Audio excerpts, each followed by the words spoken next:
Hello and welcome to Ratio Christi Television. Today we're talking about dictators and genocide. My next guest is here to talk about Stalin, harbinger of the 21st century genocide. Ratio Christi is a campus apologetics alliance. We set up Christian apologetics clubs on campuses throughout the world. When we first started, we focused on community college, and university students. Because of this 50 to 80% fall away rate of church-going youth who leave the church after high school or by the time they're 22 years old.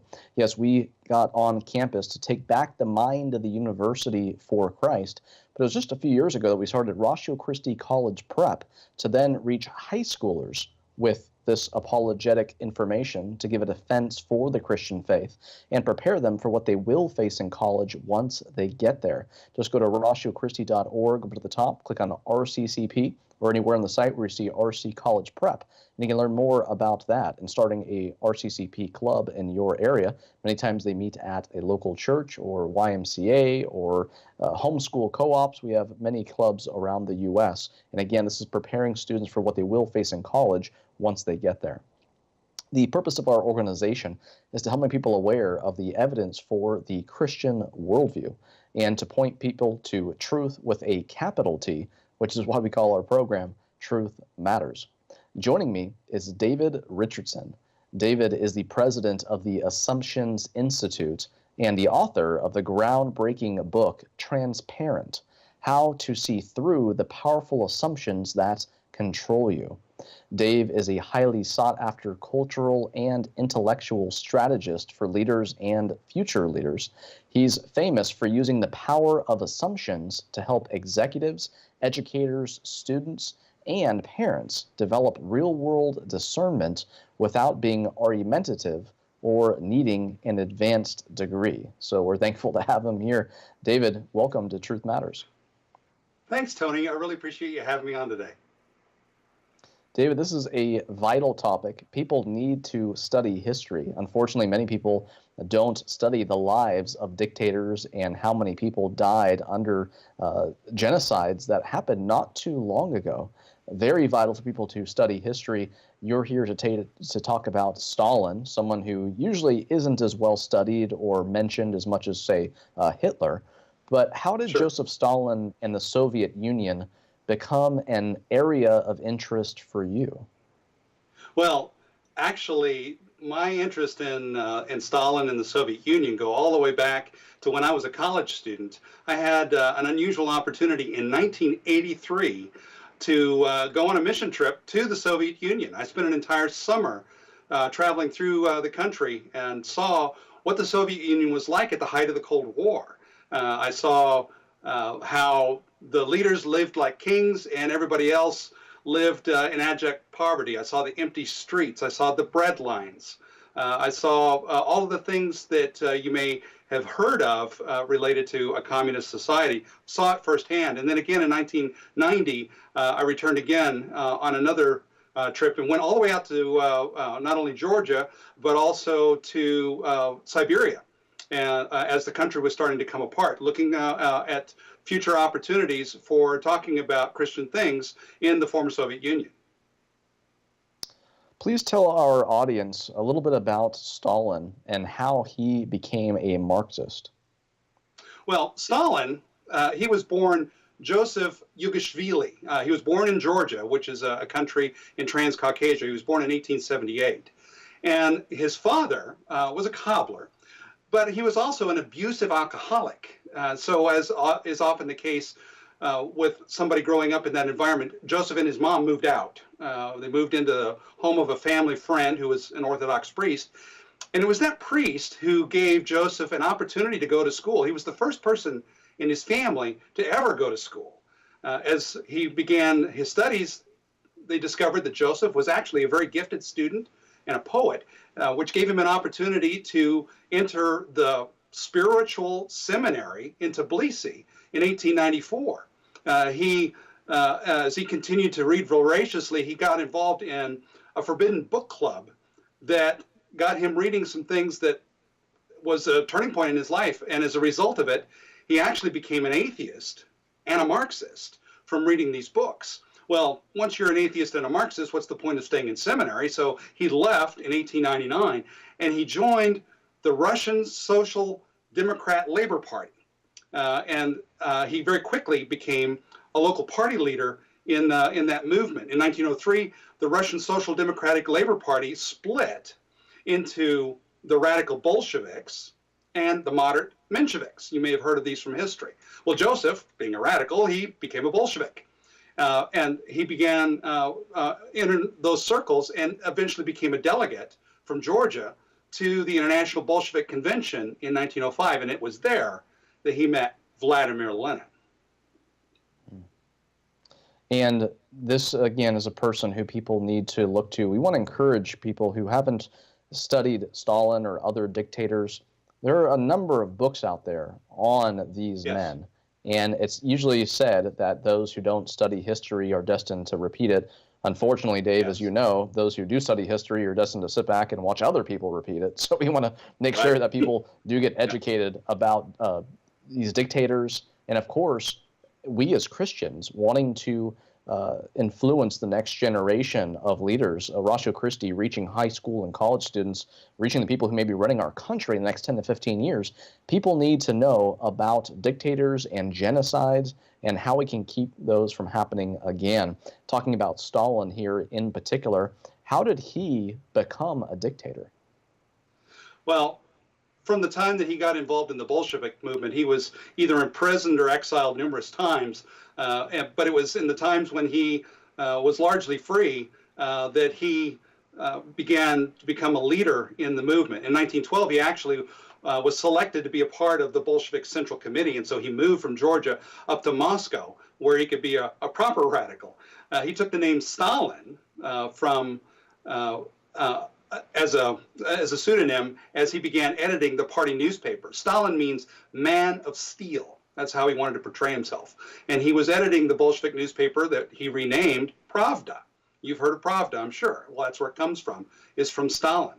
He was known in Bolshevik circles for raising money through robberies, kidnappings, protection rackets. So he already kind of had an inclination that direction.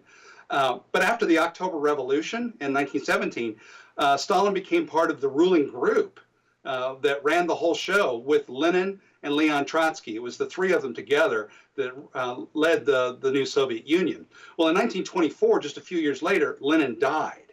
And Stalin very quickly created a personality cult of Leninism. People actually worshipped Lenin. In fact, when I was in the Soviet Union in 1983, I went into the mausoleum. I saw the body of Lenin laying there with thousands of people in line every day to pay homage to him. Very quickly, Stalin got rid of all of his rivals, and he was the leader of the Soviet Union for the rest of his life. At first, he was considered more like a leader of a group of oligarchs, somewhat similar to what you see in Russia now. But eventually, he just became a flat-out dictator because there was nobody that would oppose him. And he had a number of different apparatuses to ensure that would be the case. He established something called the NKVD, which is the secret police. He used them for making arrests, exiling people, executions without resorting to a court. He just could run things the way he wanted to on a whim. He also created the Gulag system that many of people have heard of, where millions of people who were either political or religious exiles were literally worked to death in Siberia and other remote places in the country. He also created something called the League of the Militant Godless, which was essentially a replacement of the Christian religion with the worship of Lenin and the state. So it was these institutions that Stalin used to implement his policies of terror, murder, state atheism, genocide in general. And those continued, well, until Stalin died in 1953. And really, even after he died, this reign of terror kept on going. A full 70 years. It didn't abate until 1987. And shortly thereafter, of course, the Soviet Union fell apart. When you're talking about, wanting people to worship him and creating a replacement for Christianity, this makes me think of North Korea today, how people have to have a picture of the leader of the country on their wall, like in their living room or wherever, somewhere in their house. Like this is like a law. And Dave, as you know, there's this false assertion made by so many people saying, "Oh, religion, organized religion, well, that's caused more wars than anything in history. More people have died because of religion than anything else." Obviously, they haven't studied history. They haven't studied just the last couple hundred years. That more people died under atheistic humanism than under religion, quote unquote. And Yes. this is the case when you look at all the different genocides in the last couple hundred years and the millions of people who died. I want to ask you about that. How many people died under Joseph Stalin? Well, when you kind of research the question a little bit, the common number that you see is 20 million people. It's derived from a scholar by the name of Robert Conquest in a book that he wrote on the Great Purge of the 1930s. But that number, 20 million, really is incomplete because even though he was focusing on Stalin, he only was really focusing on a narrow window of time in his book. He actually didn't include numbers of people who were in the death camps after 1950 and before 1936, when the Great Purge began. He also didn't include huge numbers of people who were executed in 1939 to 1953, so from World War II all the way through until after Stalin died. Also, there was a vast number of people that were deported from captive nations. So as the Soviet Union expanded, especially during World War II, there was a lot of people from other nations that they just exiled them and they died in the gulags. Also, various Soviet minorities. You know, there was a number of republics, 15 republics that made up the Soviet Union. And some of those republics, particularly in the Middle East, where people are not native Russians, well, a lot of them got deported to the camps from 1941 to 1944. And of course, the Soviet Red Army and the secret police were executing people. And then, of course, the most notorious of all was the Ukrainian forced famine from 1932 to 1934. That wasn't included in Conquest number either. That was 5 million people. It was literal genocide of Ukrainians. So really the number is closer to like 43 million. It's more than double what the standard number is that you see out there. And if you take the Soviet Union as a whole, from Lenin all the way to the end of the terror reign in 1987, 62 million people are estimated to have died in the Soviet Union, 55 million of which were actually citizens. So it was actually used, these policies of terror and death, on their own citizens, which is amazing. And to kind of give some context, if you compare the deaths in those 70 years to, say, the number of people that died in slavery from the 16th to the 19th century, that was 37 million. The number of people that died of the Black Plague was anywhere from 25 to 50 million. That depopulated 60% of Europe. It's considered one of the greatest tragedies of ever in history. And of course, then you have what happened in China with Mao. 60 million people died there. So it kind of gives you pause when you think of what's really happened in that country. Definitely. And to really hit home to the statement that ideas have consequences, all people need to do is study these dictators and the amount of people who died in these genocides, again, just in the last couple hundred years alone. You are an expert on the power of assumptions. How are assumptions relevant here in this regard? Well, you know, this has been an interesting work for me over the last probably 10 years, studying assumptions and how they work. Literally, assumptions govern everything that we say, do, and think every day. It's not a question of if you assume, it's how you do it and whether you've got the right ones. And the way that I know this is, you know, if I were to ask you, are you omniscient? Well, of course, you'd say no, unless, of course, you would be God yourself. But since we're not omniscient, when we reach the edge of what we do know and what we don't know, well, then we have to assume something to be true that we don't know. We just assume it to be true, because if we knew it to be so, we wouldn't have to assume it. We'd know it. And we all do that. It's not a question of if you do it, it's how you do it. And I discovered that there's actually 3 basic ways that every person on the planet tends to assume. There's 3 different modes or ways of assuming that are typical of humans across the planet. And the most basic thing that we all assume is the nature of everything that there is. So, before you can have a conversation about something, you have some understanding in the back of your mind, even though it's not articulated typically, but it is an understanding of what's really real, what's really here. Before we can talk about something, what is the something that's here to talk about? And so when we give an answer to that question, what is really real, this is what I call a core assumption. It's the bottom of our entire rational process, and it is based on something that we assume. Now, what is the core assumption, quote unquote, behind communism? Well, communism is built on an interesting core assumption that is actually very prevalent today. When you ask the question, what's really real? Well, for a communist, what's really real is an ideal human. It's the notion of an ideal human and a society filled with ideal humans. We see that there's flaws and faults in humanity, but we see how we can fix it. Humans can be perfected. We can essentially remake ourselves. We can remake ourselves in our own image because we see what the flaws are, but we know how to go about doing it with enlightened guidance and collective effort. We can build a better world. And so it's that ideal in the back of a person's mind, the achievability of an ideal human and an ideal human society.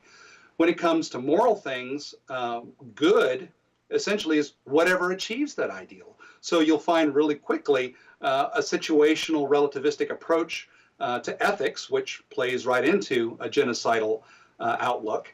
And ultimately, in the end, if there is such a thing as an ideal human and an ideal human society, and that it can be built, well, then in order to achieve it, everybody has to conform to that ideal. People don't often think of communism in this way, but ultimately, it's the bedrock of how communists assume about the world. And they don't know it, they assume it to be true, that there is such a thing as an ideal human and an ideal human society. Now, how does this idealistic way of assuming, how does it lead to genocide under Stalin? Well, you have to remember that the Russian Revolution, it really wasn't a revolution of the proletariat. That's how it's billed. It wasn't a peasant uprising. It was an upper middle class coup d'etat by the intelligentsia of the country. And they were all idealists. For the Bolsheviks, the ideal and how Stalin ruled the rest of his life was in pursuit of what they called the new Soviet man.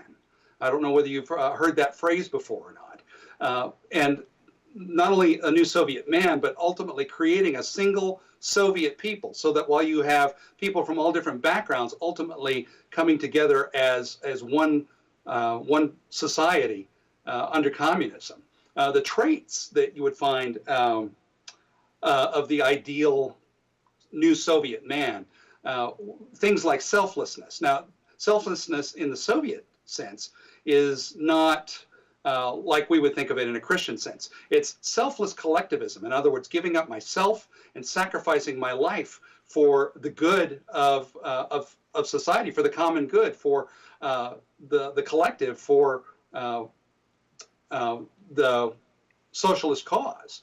Self-mastery is also another important part of the new Soviet man. This is part of the ideal. Somebody that's not governed by natural passions and impulses. It's because they believe that there's no such thing as an innate human nature or personality. So we can remake ourselves however we want to. And if we can master our passions and impulses, that proves that we have remade ourselves in our own image. Also, losing nationalist sentiments. So we're no longer Russians or Ukrainians or Georgians. We're now Soviets. That's something exemplary of the new Soviet man, who is a learned person, healthy, and of course an exuberant promoter of socialism. It's this ideal of the new Soviet man that drove Stalin, and the belief that we can build him. We see how, and so if we all work together with our enlightened guidance, we can get there. Now, Dave, you describe Stalin as a harbinger of 21st century genocide. What do you mean by that? Well, that same way of assuming that led to Stalin, that makes totalitarian genocide possible. That way of assuming is still alive and well today. I mean, Stalin died in 1953, but the way of assuming that produced that kind of person is still alive today. There are many today who assume the way that Stalin did, and they too envision an ideal human and an ideal human society. They describe it a little differently, but it's still that whole notion of making a better race. They think that Stalin just went about it wrong, and so today this idealistic way of assuming it's called progressivism. Basically, it's humanism. They think that there is an ideal human that can be built, an ideal me or an ideal us. That humans can be fixed.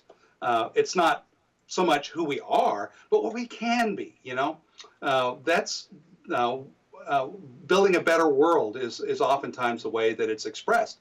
But it's not just improving the human condition. It's actually improving humans, and that's a very different sort of thing. It's one thing to help people out. It's another thing to actually manage their character and turn them into virtuous people. And so it's the same way of thinking with an enlightened guidance of the people that see how it can be done and collective effort. If we all work together, we can build a better world. So it shows up as fighting inequality, social justice, sensitivity training, correct to produce correct thinking. Because if a person says certain things that are not correct, well, these can be considered hate speech today.